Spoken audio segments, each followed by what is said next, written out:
Genèse chapitre 12. Mwanzo sura ya 12. Premier verset jusqu'au 4e, notre texte de base. Mstari wa kwanza mpaka 4. Et nous allons prendre Hébreux 6. Waebrania 6:2. Genèse 12, 1 à 4. Mwanzo 12 mstari wa kwanza mpaka 4.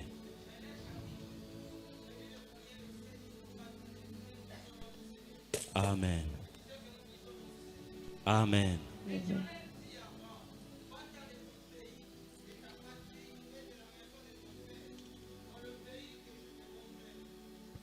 Je ferai de toi une grande nation et je te bénirai. Je rendrai ton nom grand et tu seras une source de bénédiction. Je bénirai ceux qui te béniront et je maudirai ceux qui te maudiront. Et toutes les familles de la terre seront bénies en toi. Abraham partit comme l'Éternel le lui avait dit. Et l'autre partit avec lui. Abraham était âgé de 75 ans lorsqu'il sortit de Charan, parole du Seigneur. On peut s'asseoir. Hébreux 6, 12. Waebrania 6:12. Amen.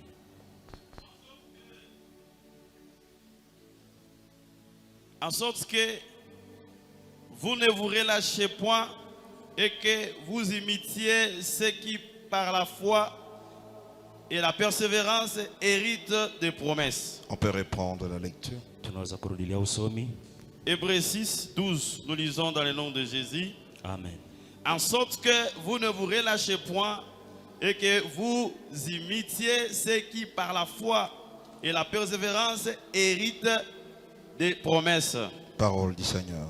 Amen. Je vous salue dans le nom de Jésus. Nawasalimia mujina la Yesu. En même temps, je vous bénis dans le nom de Jésus. Mara moja na wabariki mujina la Yesu. Ce matin, Asubuhi Dieu va te parler. Mungu atakusemezea. Bon appétit. Onjo nzuri. Je crois qu'aujourd'hui, Nawaza leo nous allons essayer de mettre une pause avec cet enseignement. tunaweza kuweka msimamo kwanza kui mafundisho. Nous n'allons pas tout terminer. Hatuwezi kumaliza yote. Chaque fois que je lis, Kila mara nasoma il y a quelque chose qui s'ajoute. kuko kitu kinaongezeka. Chaque fois que je lis, Kila mara nasoma il y a du nouveau. kuko bitu ya sasa. Alors, on va mettre une pause Sasa tutasimama kwanza et on va passer à autre chose. na tutapita ku vitu vingine. Par la grâce du Seigneur, nous y reviendrons. Kwa neema ya Mungu tutairudilia. De Abraham à Abraham. Kutoka kwa Abrahamu kwa Ibrahimu. Quel est notre sous-thème? Kishina ndogo yetu ni nini? Les pourquoi Juu ya nini? de la durée de la promesse Kukawia kwa ahadi et de la séparation. na kujitenga. Pourquoi la promesse tarde? Kwa nini ahadi inachelewa? Et pourquoi il faut se séparer? Na juu ya nini inabidi tujitenge? Regarde ton voisin, Angalia jirani wako, demande-lui voisin, muulize jirani, as-tu une promesse? uko na ahadi? Qu'il te réponde. Akujibu, Répondez-vous. umujibu. Qu'il te réponde. Anakujibu, Qu'est-ce qu'il a dit? anasema nini? Pose-lui maintenant la deuxième question. Umuulize swali la pili, Ça a duré combien de temps? inagawia wakati ngapi? Il t'a répondu. Anakujibu, Ça a fait combien de temps? nafanya wakati ngapi? Combien? Longtemps. Kawia. Maintenant, pose-lui la question, pourquoi ça a duré? Sasa umuulize juu ya nini na kawia. Acclamons le Seigneur. Tushangilie Bwana. Lorsque nous lisons Genèse 12 Wakati tunasoma Mwanzo 12 jusqu'à Genèse 14, mpaka ku Mwanzo 14, Abraham n'a aucune inquiétude, Abrahamu hana na wasiwasi yoyote. pas de souci. Hakuna wasiwasi. Tout va bien. Mambo yote ni shwari. Il quitte la maison, Anatoka il munyumba. quitte son pays, Anatoka il muinchi. quitte la patrie. Anatoka munyumba. Tout est OK. Yote ko sawa. Il prend sa femme Sarai, Anabeba mke wake Sarai. il ajoute son oncle, c'est son neveu. Vous savez qui? L'autre. Neveu. Son neveu Lot anabeba na huyo mpwa yake, Ils sortent ensemble. wanatoka pamoja. Alléluia. Amen. Mais quand Dieu dit viens, Na wakati Mungu anakuja, il lui dit de se séparer anamwambia ujitenge de Lot. na Lutu. Alors qu'en réalité, Kwa ukweli il n'avait pas quitté seulement avec Lot. akutoka tu na Lutu, Sarai était là. Sarai naye alikuwa hapo. C'est là que je comprends Ni pale naelewa que le mariage fait deux personnes un. ndoa inafanya watu wawili moja. Quelqu'un peut dire Amen. Mtu anaweza sema amina. Et Lot va partir Na wao walitoka et lui va continuer son chemin avec sa femme. na yeye ataendelea njia yake na mke wake. De Genèse 12, Kwanza Mwanzo 12, j'ai l'impression que Abraham était arrivé à la station. niko na ile akili ya kusema wakati Abrahamu alifika mwa wakati fulani, On lui a mis du carburant walimwekea mafuta et Abraham a commencé la marche. na Abrahamu akaanza kutembea Jusqu'à Genèse 14. mpaka Mwanzo 14. Quand Abraham regarde au Wakati tableau de bord, Abrahamu anaangalia kule kukibao, il se rend compte que anajikuta le carburant est terminé. mafuta isha kuisha. Alléluia. Amen. C'est ainsi que vous allez comprendre Genèse 15 Ni pale mtaelewa Mwanzo 15 commence avec une inquiétude d'Abraham. inaanza na wasiwasi ya Abrahamu, Et parce que Dieu est merveilleux, na juu Mungu ni mwema, Dieu ne ment pas, Mungu akaki nadanganya, Dieu ne change pas. Mungu abadilikaki. Dieu ne fait pas quoi encore? Le troisième point. Nukta ya tatu ni ngapi?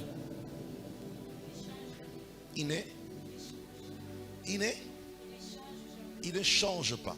Abadiliki. Que Dieu te bénisse. Mungu akubariki. Alléluia. Amen. Ce qu'il a dit, Kile alisema il finit par l'accomplir. anakitimiza paka. Tiens ton voisin en main. Mshike jirani wako Dis kumkono, voisin, mwambie jirani, ce que Dieu a dit, ile Mungu alisema il finit par l'accomplir. ataitimiza paka. Il ne ment pas. Adanganyaki hapana, Il ne change pas. badiriki hapana, Il ne joue pas. ashindwaki hapana. Genèse 15. Mwanzo 15 On peut nous balancer. wanaweza kutuwekea Le premier verset. mstari wa kwanza. On peut prendre le cinquième verset. Wanaweza kubeba mstari wa 5.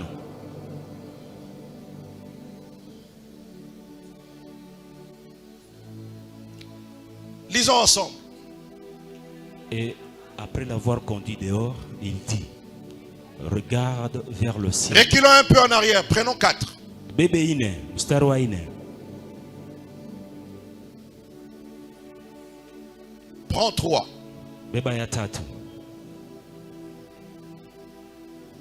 Lisons. Et Abraham dit, voici, tu ne m'as pas donné de postérité, et celui qui est né dans ma maison sera mon héritier. C'est une forme d'inquiétude Inakuwa ni mfano ya wasiwasi de quelqu'un qui a attendu ya mtu ule alichunga parce qu'il a reçu quelque part la promesse. juu alipata fasi fulani ya ahadi. De Genèse 12 à Kwanza 14, Mwanzo 12 mpaka il a la 14. certitude de l'ainsi dit l'Éternel. Eko na ile hakikisho ile lisema Bwana. Mais arrivé dans Genèse 15, Sasa kufika ku Mwanzo 15, le père de la foi baba wa imani commence à s'inquiéter. anaanza kuwa na wasiwasi. Dis à ton voisin, Sema na jirani wako, l'inquiétude est normale. wasiwasi ni ya kawaida. L'inquiétude est naturelle. Wasiwasi ni ya kawaida. Il a causé avec Dieu. Alizungumza na Mungu. Il a entendu la voix de Dieu. Alisikia sauti ya Mungu. Mais à partir de Genèse 15, Kwanza Mwanzo 15, l'homme qui a quitté sa maison mtu yule alitoka nyumba yake, commence à s'inquiéter. anaanza kuwa na wasiwasi. Ce que j'aime Ile mimi napenda avec Dieu, na Mungu, quand il te promet, wakati anakuahidia, il veille aussi sur l'état de ton cœur. eko anaangalia hali ya roho yako. Je croyais que tu allais dire Amen. Iliwaza sema utasema amina. Celui qui reçoit la promesse Ule anapokea ahadi ne l'avait pas demandé. hakumuomba pa, Mais lorsqu'il commence à s'inquiéter, na wakati anaanza kuwa na wasiwasi, Dieu prend soin Mungu anamlinda de venir rassurer yake Abraham. kumhakikishia Abrahamu. Remettez-nous le verset 5. Mtuweke mstari wa 5, Toujours 15, 5. sura ya 15 mstari wa Rapidement, 5, s'il vous plaît. kwa haraka na wasii. Genèse 15, 5, rapidement. Mwanzo 15 mstari wa 5 kwa haraka. Dieu vient Mungu anakuja parce qu'il se rend compte juu anajikuta la personne qui marchait très bien, ule mtu alianza kutembea la mzuri, personne qui marchait la tête haute, ule mtu alianza tembea kichwa la juu, personne qui marchait avec assurance. ule mtu alikuwa anatembea na Arrivé hakikisho. à un certain moment, Anafika wakati la fulani tête commence à regarder par kichwa terre. kinaanza kuangalia chini. J'ai une bonne nouvelle pour Niko na quelqu'un. habari njema juu ya mtu Toi fulani. qui marchais la tête Wewe haute, ulianza kutembea kichwa juu à cause de la durée de la promesse, juu ya kukawia kwa ahadi, ta tête commence à regarder par kichwa terre. chako kinaanza kuangalia Il chini. y a une main visible Kwa mkono qui usioonekana va redresser ta tête. itakunyanyuisha tena Et kichwa chako, l'assurance que tu avais na hakikisho ulikuwa sera nayo rétablie dans le nom de Jésus. itarudishwa tena Tu mjina la me Yesu. donnes un amen. Unanipa amina, Que cela soit ton partage. na ile ikuwe ugao yako. Pendant que je parle, Wakati niko nasema cette parole concerne Maman Gaëlle. hii neno inaangalia mama Gael, Tu es en train de me dire, Mungu ako ananiambia ta tête est par terre. kichwa chako Tu viens à kinaangalia chini. l'église, tu pleures. Unakuja kanisa Tu viens à unalia, l'église, tu t'inquiètes. unakuwa na La wasiwasi. bonne nouvelle de ce matin, Dieu va redresser ta tête. Mungu atakurudisha tena. Amen. Alléluia. Amen. Et au verset 6, Na kwa mstari wa 6, les caprices de la technique. Lisez-nous verset 6, chapitre 15. Rapidement. Abraham fit quoi? Abraham akafanya nini? C'est que pendant tout ce temps, Wakati yote hii la confiance avait disparu. ile tumaini ilikuwa shakuisha. Pourquoi elle a disparu? Juu ya nini ilipotea? La durée de la promesse. Kawia kwa ahadi. Et Dieu s'est rendu compte qu'il y a un danger. Na Mungu akajikuta hapa peko hatari. Je dois rapidement réagir. Mimi napaswa kutenda hapa La réactivation. ili kuwekwa tena upya, La réactivation. ili kuwekwa tena upya. Si ta prière était par terre, Kama maombi yako ilikuwa chini, l'Éternel va réactiver ta prière Mungu ce matin. ataweka tena juu maombi Si yako. ton foyer était par terre, Kama josi lako ilikuwa chini, l'Éternel va réactiver ton foyer ce Mungu matin. ataweka tena Si juu. tes affaires étaient par terre, Biashara yako ilikuwa l'Éternel chini, va réactiver ce Mungu matin. ataisisimua Tu me tena. donnes un amen de Unanipa foi. amina Que la upokee. réactivation Ule commence. kusisimuka Je ianze. n'ai pas besoin de ton amen. Sina lazima amina Si yako. quelqu'un croit que c'est à Kama lui, mtu anaamini sasa qu'il yake, se lève et dise, ça c'est à moi ça. hii ni yangu.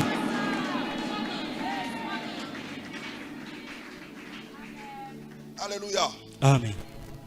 Le Dieu qui a promis, Mungu le haidi il est fidèle. ni mwaminifu, Il veille sur sa promesse. anachunga juu ya neno lake juu ya kuitimiza. Alléluia. Amen. C'est pourquoi frère, Ndio kwa maana ndugu, ce qui carburant est sili, hata mafuta inaisha ya gari, obangate. usiogope. Vous station mon que ça préparé car pour approvisionner yo. Kuko fasi ile watakuweka tena mafuta.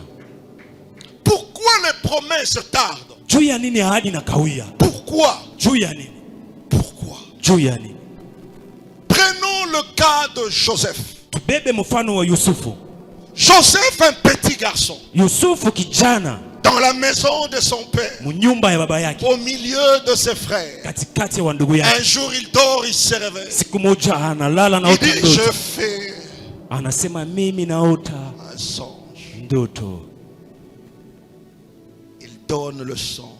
Anawapatia ndoto, Ses frères wandugu interprètent. yake wanatafsiri, Son père interprète. baba yake anatafsiri, Directement la bataille commence. mpaka pale vita inaanza À cause juu d'un songe. ya ndoto tu. Alléluia. Amen.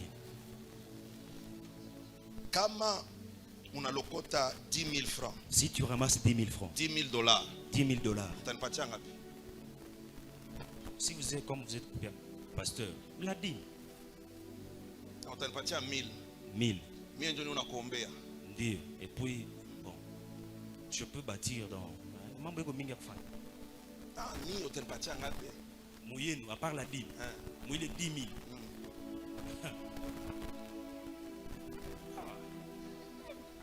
2 000, Donc 3 000. 3 000. Mimi pasteur wako. Ouais, Uko sérieux kabisa? sérieux, oui. Wewe unabakia na 7 000, unabakia na 3 000. Ndi, Ou sérieux? Très sérieux. Qu'est-ce que vous remarquez? La sérieuxité dans ce qui n'est pas encore réel. Kwa ile ya kuwa ya kupapasa. Mais nous sommes déjà comme si on avait déjà le 10 000. Inakuwa sasa tusha kupata ile 10,000. Alléluia. C'est ce qui se passe dans la maison de la famille de Joseph. Il a rêvé. C'est pas que c'était réel. Simple rêve. Ses frères le haïssent. On le transporte. On va le jeter dans un puits. À cause d'un simple rêve. Pas une réalité. Si pour un rêve les ennemis s'élèvent, alors lorsque la bénédiction sera réelle, c'est pourquoi il a rêvé dans la maison de son père. Mais la bénédiction, la promesse doit tarder. Ça va s'accomplir à l'étranger, loin de ses frères, loin de ses pères. Pourquoi? Il y a des bénédictions qui peuvent susciter des batailles alors que tu n'es pas prêt pour ces batailles. Alors l'Éternel fait tarder la bénédiction pour que tu t'éloignes des personnes qui peuvent t'éliminer à cause de ta bénédiction. C'est pourquoi quand Joseph est béni en Égypte, même le roi est content. Il est en sécurité sur une terre étrangère, alors que dans la maison de son père il est combattu.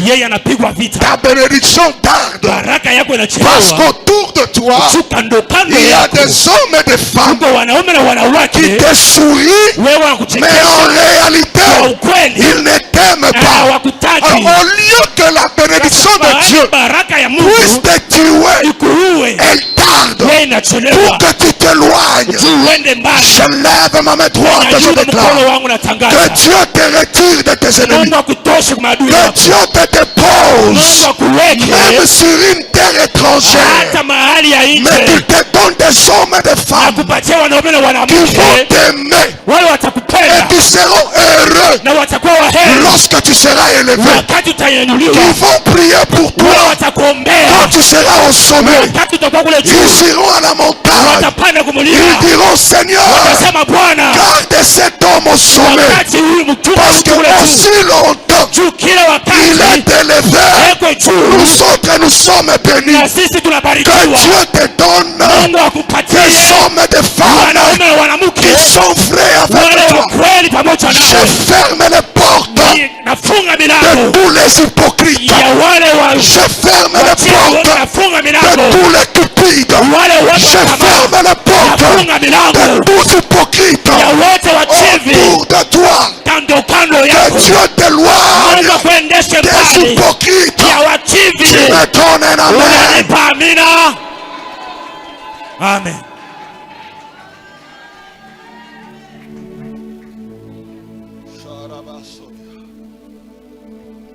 Prie 1 minute seulement. Dis à Dieu: éloigne-moi des hypocrites. Prie au nom de Jésus.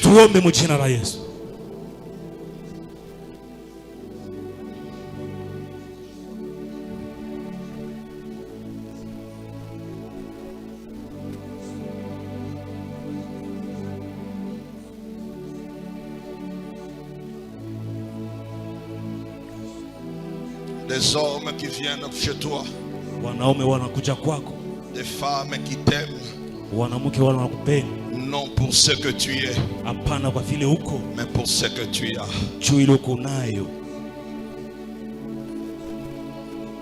Abat les rebelles, abat les ramassis du désert.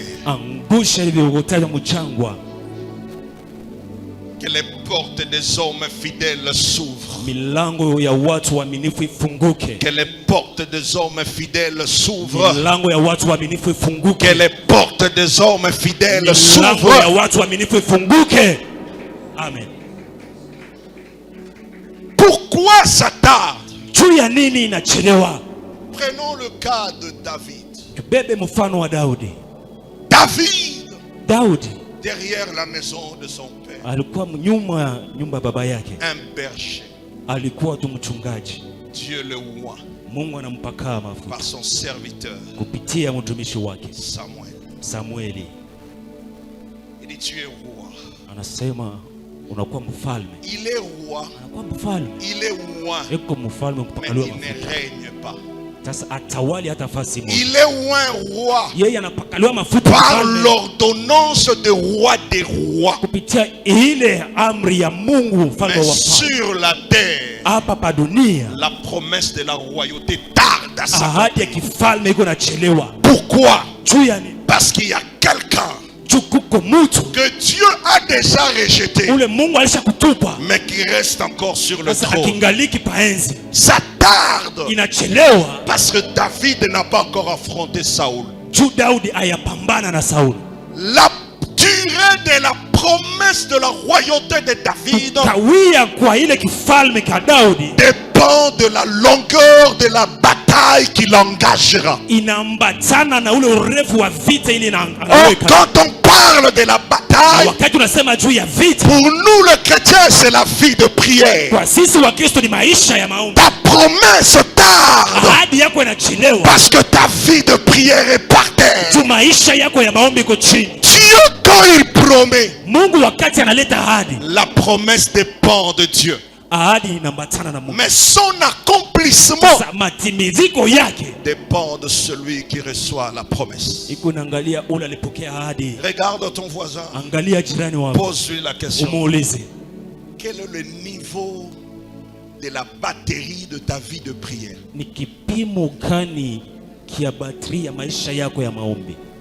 C'est à combien de pourcents? Combien? Pour les autres, c'est 2. Et puis, ils vivent dans un quartier où il n'y a pas de courant. Alléluia. Lui, pour charger le téléphone, c'est seulement quand il a un rendez-vous. C'est la qualité des chrétiens qui prient lorsqu'ils ont des problèmes. Est-ce que je peux parler à quelqu'un? Pourtant la batterie de la vie de prière doit être au top.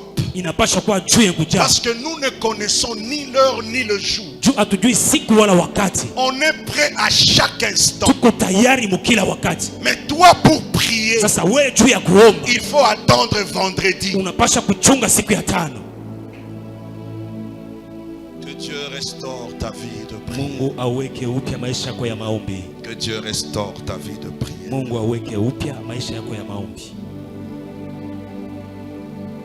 Pourquoi ça tarde? Prenons le cas de Bartimée.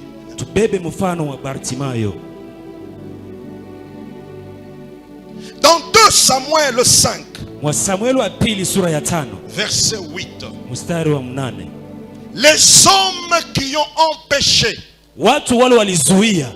David d'accéder dans la ville étaient les aveugles et les paralytiques. On est d'accord? David avait dit en ce jour,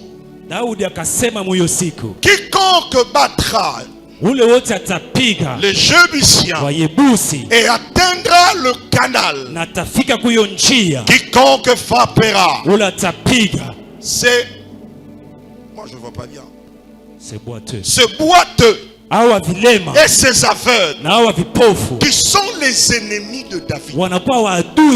C'est pourquoi l'on dit l'aveugle et le boiteux n'entreront point dans la maison. Je peux avancer. naweza kuendelea. C'est-à-dire, kusema dans 2 Samuel, Samueli wa pili, les aveugles wa vipofu et les boiteux na wale wa vilema n'avaient pas accès à la maison. wao hawakuingia mnyumba. Le même David vient. Paka huyo Daudi moja moja anakuja. Il dit, anasema, y a-t-il pas hakuna dans la maison mnyumba de Saoul ya Sauli quelqu'un pour qui je peux faire du bien? Mtu kwake mimi naweza mfanyizia mema. Au nom de mon ami, kwa jina ya ndugu rafiki yangu Yonathani.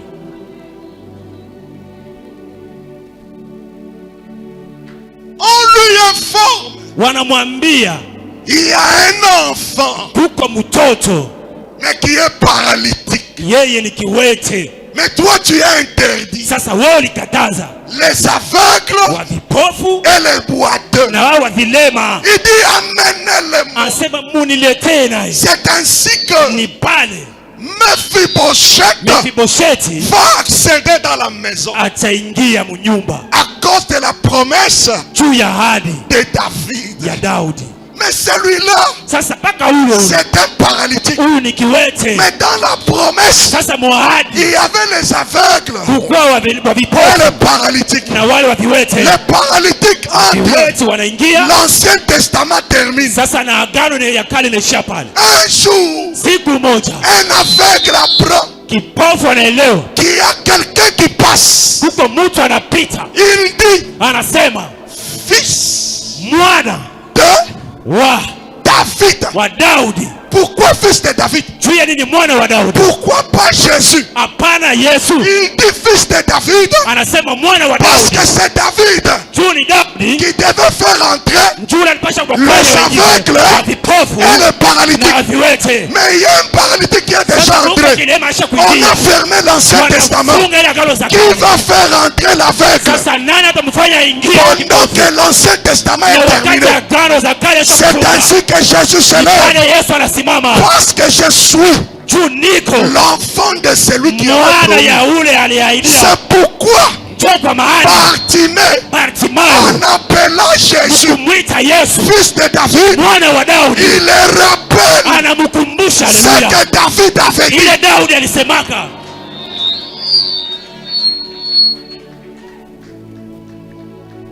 De tout l'Ancien Testament, il n'y a personne qui a guéri les aveugles. Yehoshua. Amashia.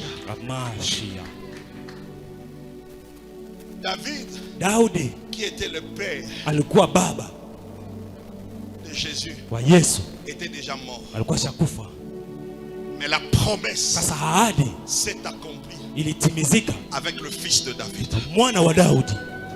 Ton père peut mourir, mais sa promesse ne meurt pas. Amen. Si à cause d'un héritage, un testament écrit par un homme, les enfants accèdent aux biens qui peuvent leur enrichir, que dire de la parole de Dieu? Je prie dans le nom de Jésus. Les paroles que ton père a déclarées, que les autres n'ont pas encore bénéficié, que ça vienne vers toi. Amen. Alléluia. Amen.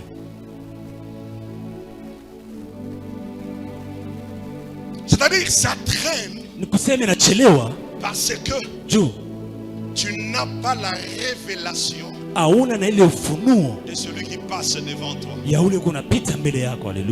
Bartimée avait la révélation de Jésus. C'est ainsi qu'il va l'appeler fils de David. Ta bénédiction est entre les mains de quelqu'un. Le problème, tu dois découvrir la personne. C'est pourquoi, frère, ce n'est pas mal de chercher ya kutafuta celui qui combat ta vie. ule uko nakupiga vita. Détruisons. Tumharibu. C'est bien. Ni mzuri. Mais quand est-ce que nous allons prier? Sasa wakati gani tutaomba? Pour que Dieu nous révèle Mungu atufunulie les personnes qui ont les clés de notre bénédiction. Watu waliko na funguo ya baraka yetu. Chaque fois c'est seulement les démons. Kila mara ni paka mademoni. C'est comme si nous sommes devenus des chrétiens à cause de la peur envers les démons. Inakuwa sisi tunakuwa Wakristo waoga juu ya mapepo. Est-ce que vous savez? Eti mnajua? C'est par ta peur que tu donnes la force aux démons. Ni kupitia ile oga yako unampatia mademoni nguvu. Il n'est pas fort. Hana nguvu. La Bible dit, Biblia inasema il est comme un lion. Eko kama simba. Comme un lion. Comme un lion. Kama simba. Alléluia. Amen. Dans Ephésiens 4:11 on dit, il a fait des uns alifanya wengine comme les apôtres, wa mitume, les prophètes. Manabii. C'est-à-dire en réalité, kwa ukweli, nous tous ici, nous ne sommes pas des prophètes. Nous ressemblons aux prophètes. Il n'y a qu'un seul prophète. Il n'y a qu'un seul apôtre. Il n'y a qu'un seul évangéliste. Il n'y a qu'un seul pasteur. C'est Yehoshua HaMashiach. Quand le diable est comme, même s'il rougit, il est écrit, résistez-le. Résistez-le. Ce qui est comme n'agit pas comme l'original.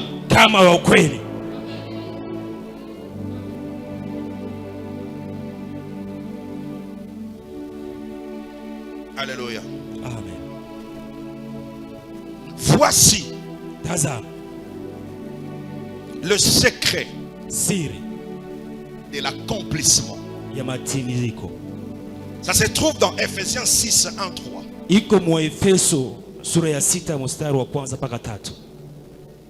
Aujourd'hui, je ne veux pas être évangélique. Comme je clôture, je clôture avec des éléments clés. Lisez-nous. 1, 2, 3, on y va.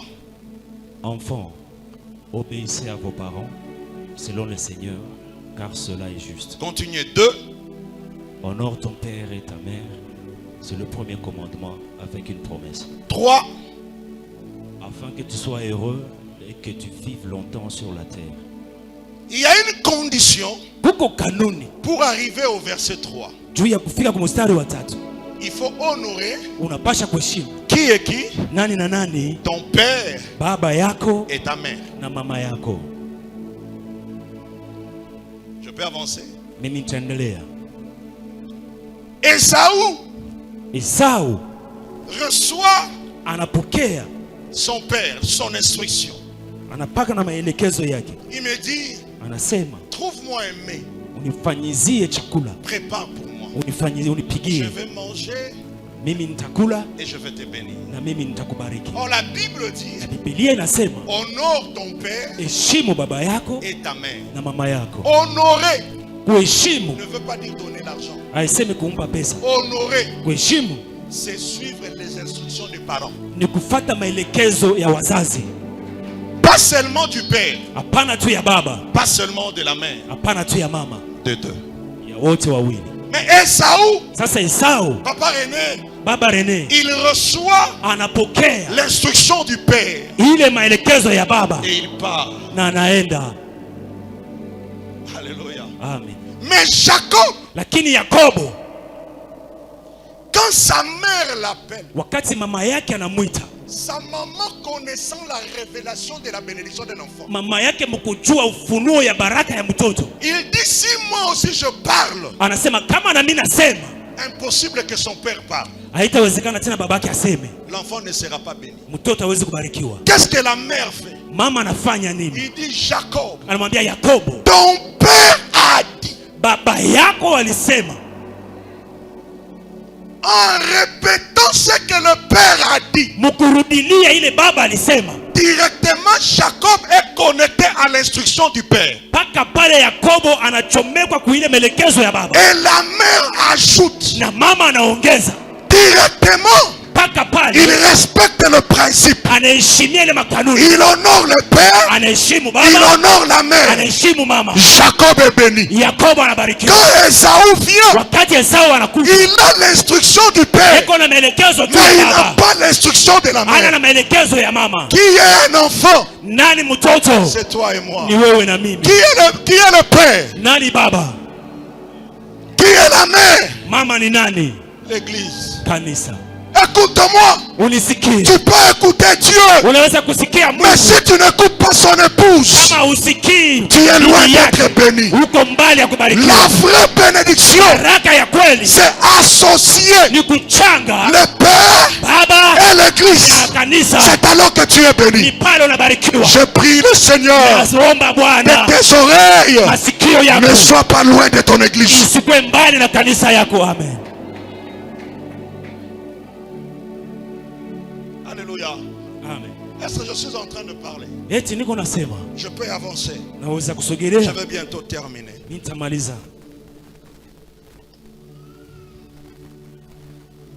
Pourquoi la séparation?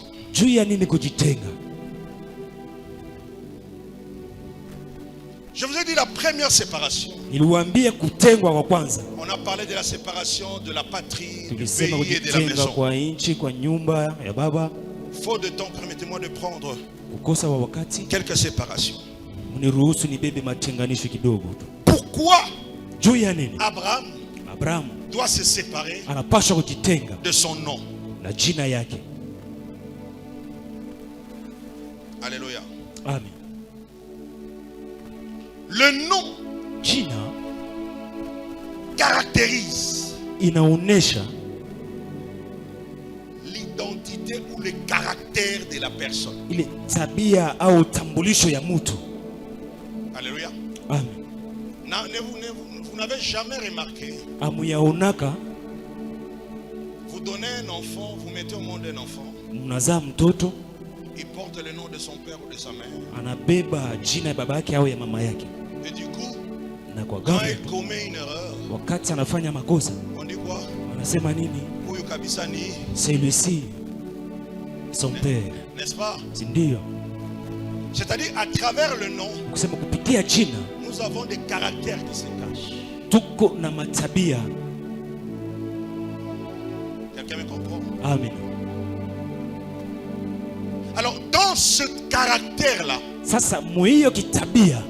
il faut te détacher de ça. L'un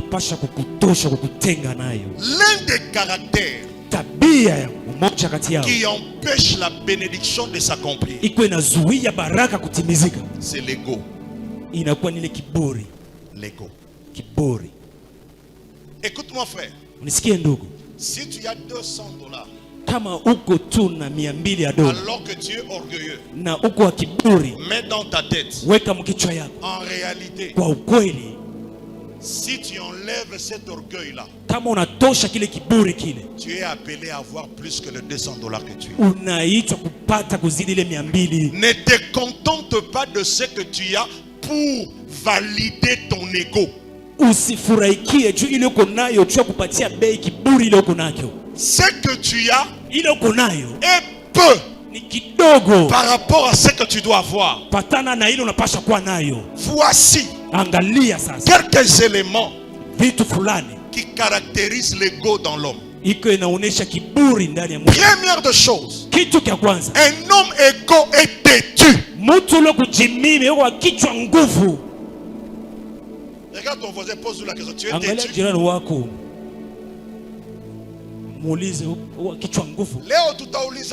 Aujourd'hui, on va se demander. Tu es têtu? Deuxième, il pense tout connaître. Et il a la réponse à tout. Je peux avancer? Regarde ton voisin. Est-ce que toi tu connais tout? Tu as la réponse à tout? Un homme égo, une femme égo, il connaît tout.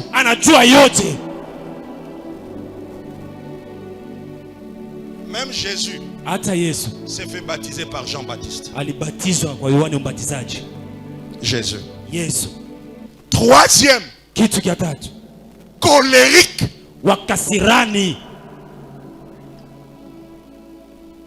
Un homme égo.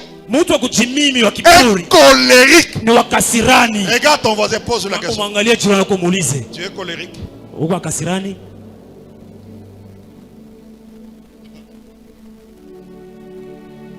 Tu es dedans ou bien tu es encore dehors? Dedans dehors.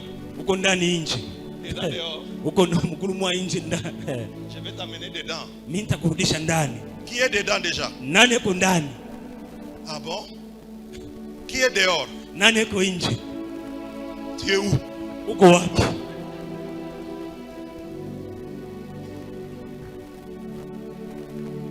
Quatrième point. Tout doit tourner autour de lui. Quand vous êtes quelque part, il doit être au centre de tout. Tout doit tourner autour de lui. Si on ne parle pas de lui, c'est un problème.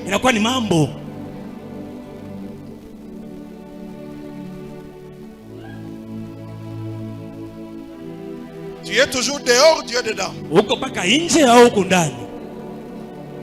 Dedans, dehors, tout.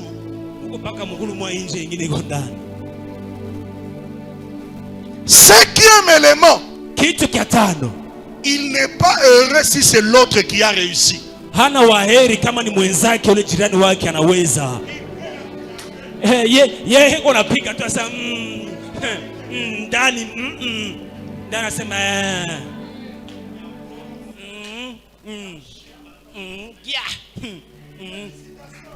Ongera wangu bongo. Pourquoi? Parce que tout ce que les autres font, les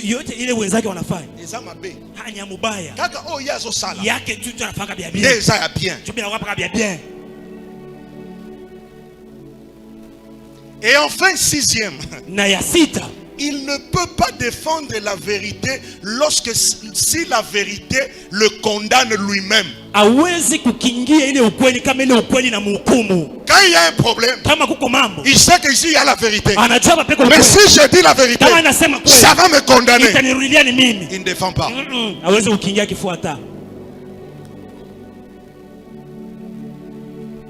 Sépare-toi de ces choses. Tu ne connaîtras pas la bénédiction. Faites très attention. La bénédiction n'est pas l'argent. La bénédiction n'est pas des maisons. La bénédiction n'est pas l'avion. La bénédiction est une autre chose. Parce qu'il y a ceux-là qui ont l'argent, qui ont des jets privés, qui ont des villas. Ils ne sont pas heureux.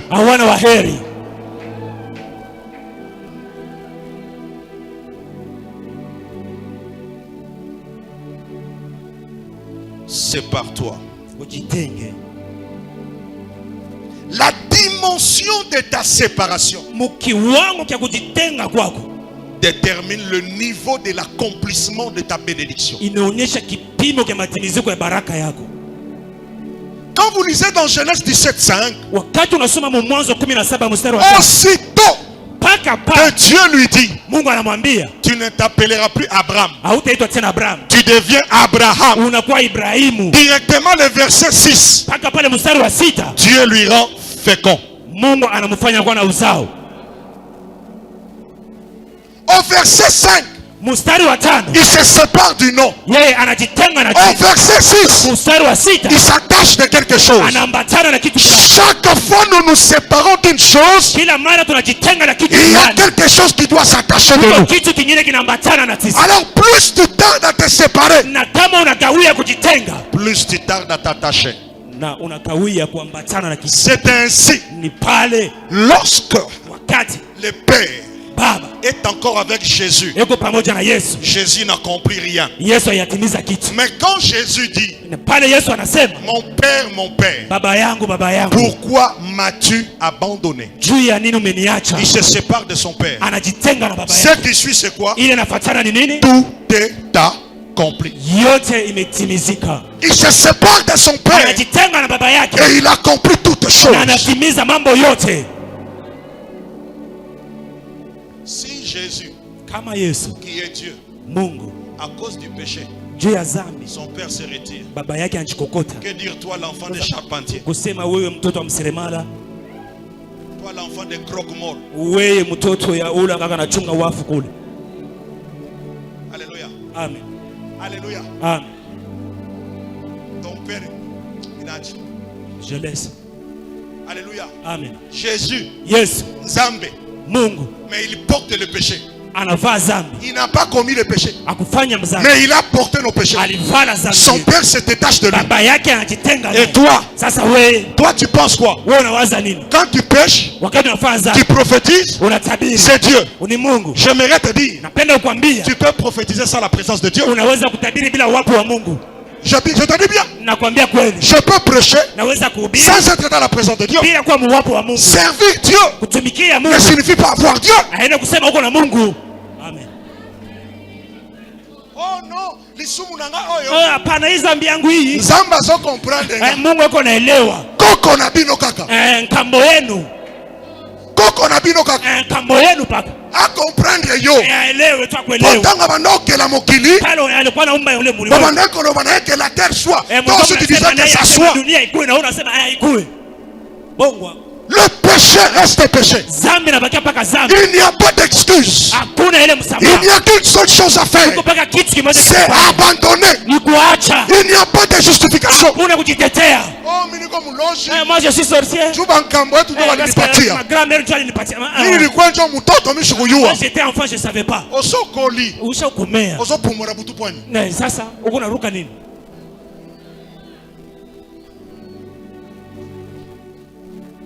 Chambre de culte est pareil. Le dimanche passé, le panier était plein. Léo. Aujourd'hui. Reste avec ton argent. Dieu ne m'a pas appelé pour ton offrande. Reste avec. Il va me nourrir. Comme il a nourri Élie avec les corbeaux. Je vais parler la vérité. Je vais parler. Je vais parler. Alléluia. Amen. Tu es un homme marié. Oh non. Ma femme ne me donne pas. Même Dieu est témoin. Il doit me comprendre. Alléluia. Amen. Alléluia. Amen. C'est lui qui va te comprendre. C'est le Dieu de votre village. Amen.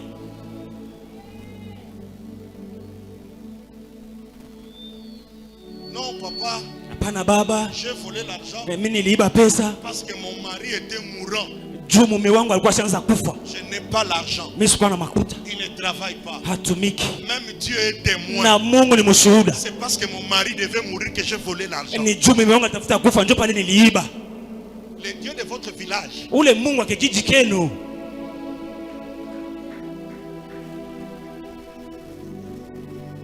Dis à ton voisin, retiens ceci. Regarde-le.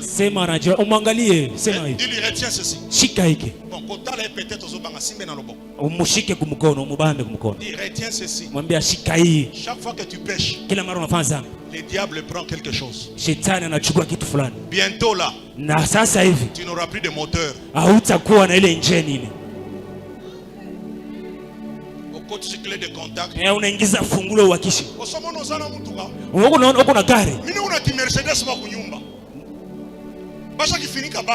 J'ai une Mercedes. J'ai la clé. Je peux marcher avec cette clé. Mais va démarrer si ça va démarrer. Ce sont les chrétiens d'aujourd'hui. Vous apparaissez munaonekana rika kaka. Mais en réalité, kwa ukweli, même le diable se pose la question. Na ibilisi anajiuliza, est-ce qu'il y avait un autre Lucifer à part moi? Eti kulikuwa ule ibilisi mwingine hapana mtu mimi?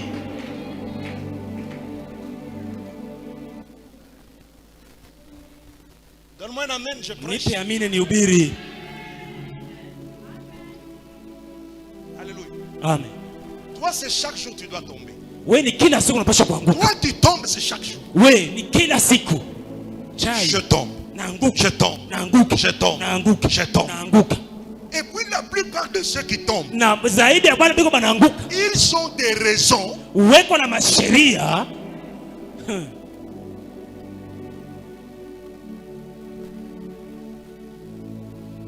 Continue à tomber. Endelea kuanguka. J'allais dire quelque chose, mais ça va mal sonner en Swahili. Nitafuta kusema kitu kimoja, mimi naacha. Continue à tomber. Wewe endelea kuanguka.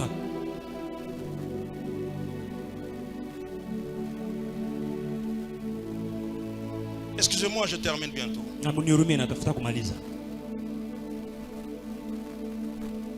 Et vous allez remarquer, na mtatambua hivi, lorsque Dieu, wakati Mungu, au verset 6, mstari wa 6, il lui rend fécond, anamfanya anakuwa na uzao. ça ne se limite pas là. Haisimamie. Si vous lisez très bien, kama unasoma mzuri, Dieu lui promet une alliance. Mungu anamuahidi agano. Avant, mbele il avait reçu la promesse alipata ahadi sans alliance. bila agano. Lorsque la promesse s'accomplit, wakati agano na il se sépare de son identité. Anajitenga na utambulisho wake. Il reçoit la promesse d'une alliance. Anapokea ahadi na agano. Lisez-nous. Tusomee. Allons au verset 7.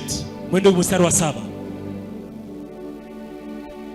J'établirai mon alliance avec toi. Pourquoi? Il a réussi les étapes de la promesse. Yeye alishinda ile matua ya ahadi. Il doit maintenant entrer anapasha sasa kuingia à l'étape matua de l'alliance. Ya agano. Il y a une différence kuko tofauti entre promesse ahadi et alliance. Na agano.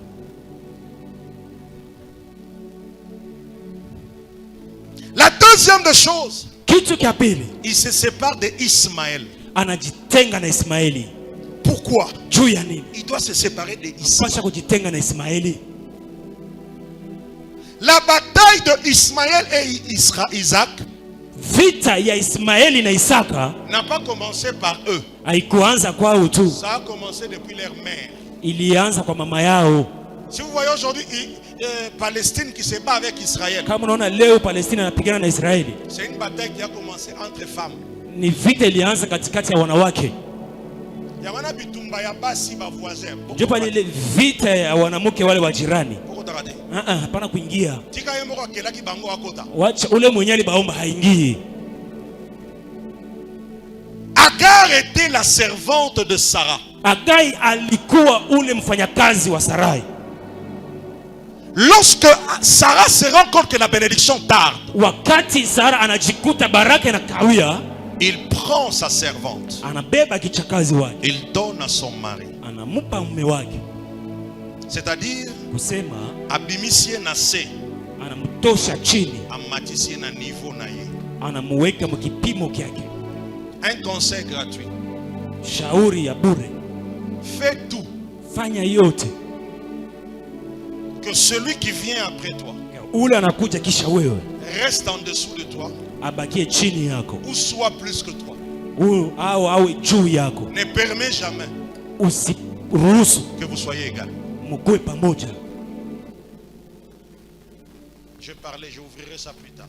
Mimi nasema nitafungulaka tena siku nyingine. Deuxième conseil. Shauri ya pili. Quand tu as une servante, wakati uko na kijakazi, quel que soit l'amour que tu peux manifester, ingawa mapendo ile unaweza kumuonesha, ne fais jamais de cette servante ton ami. Usifanye huyo kijakazi rafiki yako. Je répète. Narudilia. Ne fais jamais de cette servante ton ami. Usimfanye huyo kijakazi wako rafiki yako. Aime-le. Umupende en restant servante. Abakie kijakazi. Agar Agai reçoit Abraham. Elle tombe enceinte. Elle a l'enfant Ismaël. Elle regarde Sarah qui n'a rien. Elle commence à combattre Sarah.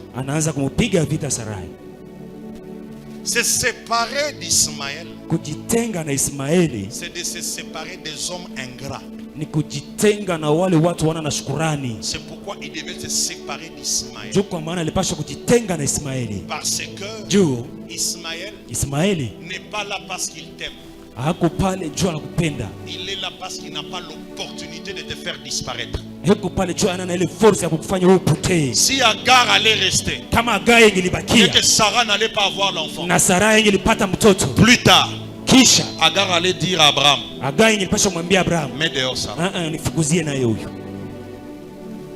Certaines séparations sont plus bénéfiques que le danger qui peut venir après. Je prie que Dieu te sépare d'Ismaël.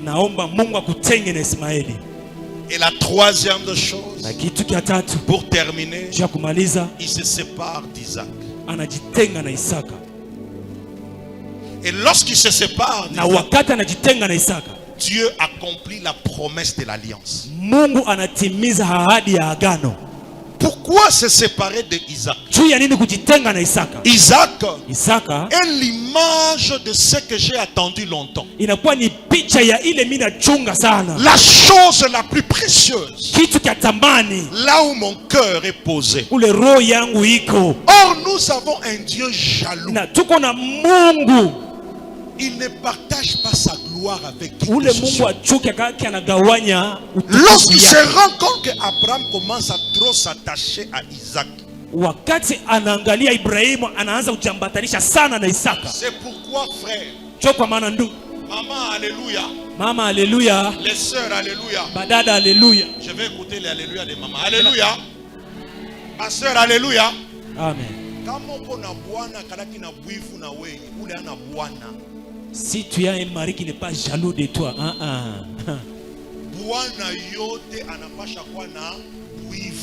tout mari doit être jaloux de sa femme. Amen.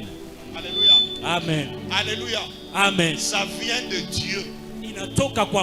Dieu est très jaloux. Mungu mwivu sana. Unaanza nikontrole sana. Unaanza kunyangalia sana. Unapenda bafanye nini? Tu veux qu'on fasse quoi? Bafanye nini? On fasse quoi? Bakuache. On te laisse. Bakuache. On te laisse.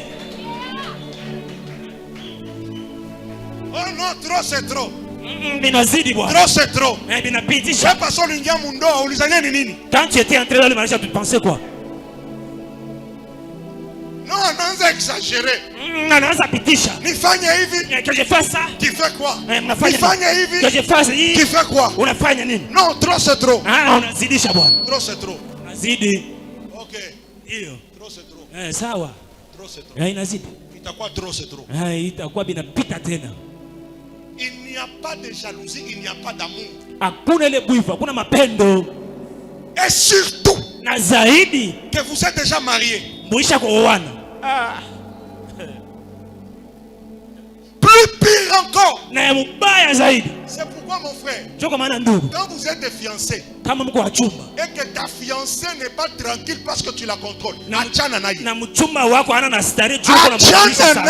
sépare-toi d'elle. Je t'autorise d'arrêter les fiançailles 1000 fois, mais de te marier qu'une seule fois.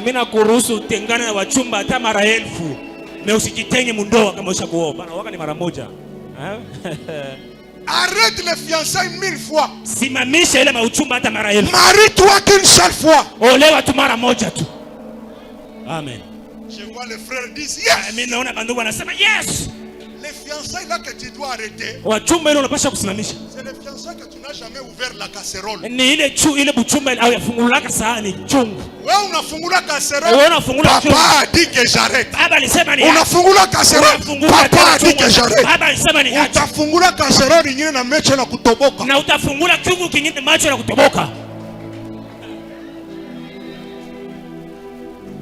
Est-ce que je peux prêcher? Alléluia. Amen. Je peux enseigner.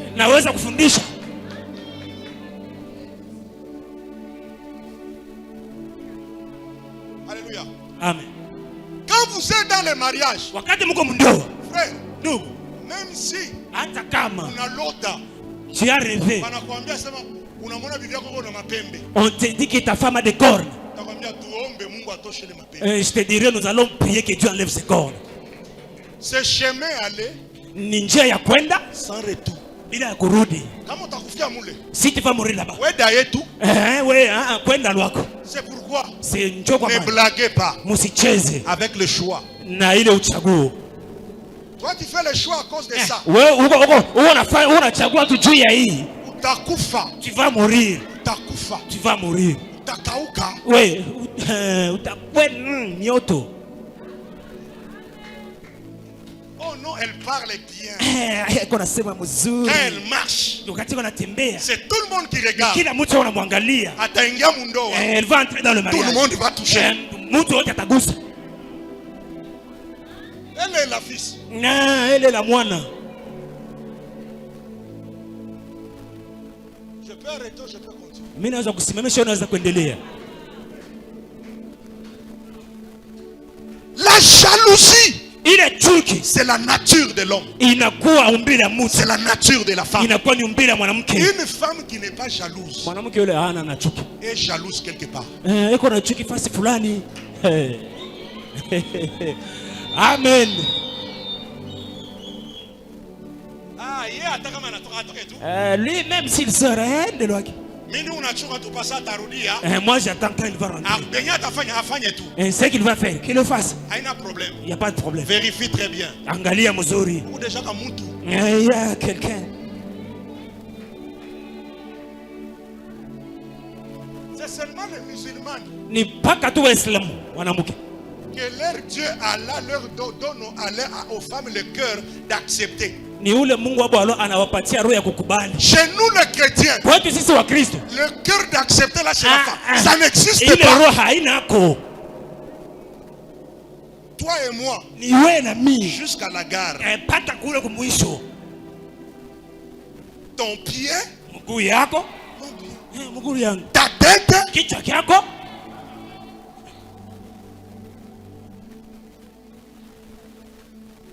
alléluia. Amen. La jalousie Chuki doit faire partir de votre foyer. inapasha kwa mjosi yenu, Et si l'un de vous na kama mmoja est katikati mal à l'aise dans la jalousie, ana na ile ustaremu hiyo, vérifie très bien. angalia mzuri.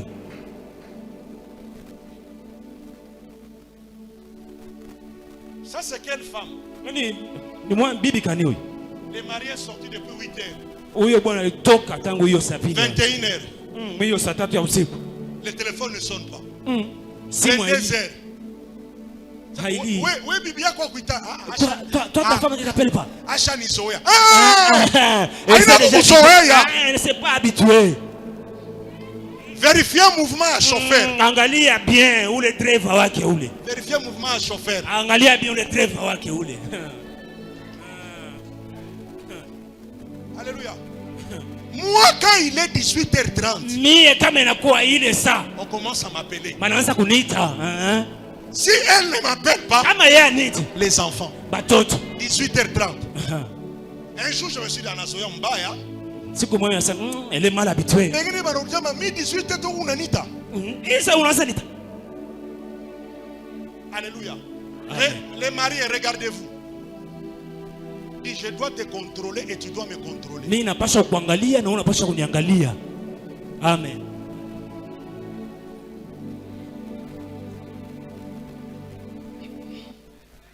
Que j'arrête, hein? Nisimamishe, Je vais arrêter ici. mimi nitasimamishia hapa.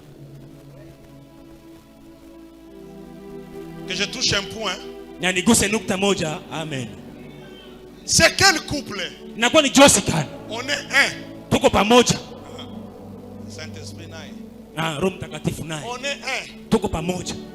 Mais le téléphone de l'autre code. Sasa Le téléphone de l'autre code. ile simu ya ule kuko kodi. Tu caches quoi? Uko naficha nini? Tu caches? Uko naficha nini? Pichen, tu es où? Pichen uko wapi? Pichen. Oh mon fils, c'est berger. Mwana wangu. Gédéon. Mchungaji Gideoni. Un jour je prends le téléphone du berger Gédéon. Siku moja nabeba simu ya mchungaji Gideoni. On devait connecter ça à l'écran. Tulipasha kuchomeka ku TV. Je vois que quelqu'un commence. Naona mtu anaanza. Gédéon, donne-nous le code. Utupatie code. Non, papa. Baba. Mina Saoulika. J'ai oublié. Alléluia. Amen. Vous parlez de Marie, hein? David est où? Daudi est quoi? Donne-moi ton téléphone. Mpatie simu yako. Hein, ça est là-bas. Iko kule. Donne. Nipe. Fungula. Ouvre. Niende kuma photo. Niende. Niende. Angalia simecho na kwa buluma. Donne-moi ton téléphone. Mpatie simu. Niingie mu WhatsApp. Niingie. Sasa mkono. Alléluia. Amen. Alléluia. Amen. Regarde ton voisin. Angalia jirani wako. Dis voisin, sois vrai. Ambia jirani wewe kweli. Pas avec moi. Hapana nami. Mais avec Dieu. Na Mungu. Pour ce matin, que Dieu vous bénisse. Juu ya asubuhi ya leo Mungu awabariki.